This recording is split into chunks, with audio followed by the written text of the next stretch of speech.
Friends, ladies and gentlemen, good day everyone. Welcome once again to our daily Bible study. And we are still concentrating on the doctrine of ecclesiology.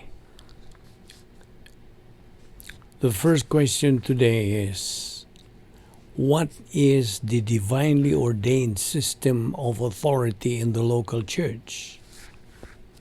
The answer is the Word of God authorized the autonomous local church as the only place where church-age believers can grow spiritually to the point of spiritual maturity. Denominations, church councils, and independent organizations outside the local church are definitely not biblically sanctioned and can never cause their members to grow spiritually. Within each local assembly, the authority is vested in one pastor-teacher.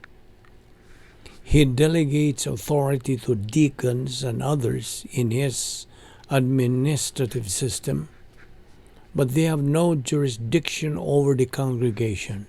Acts 6:1-7, Hebrews 13:7.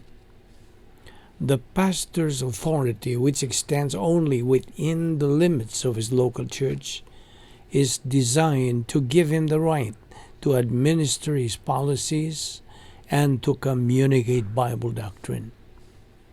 The divine authorization of the local church as the classroom for learning doctrine, Hebrews 10:25, is one of the grace provisions for believers to be able to get plugged to doctrine.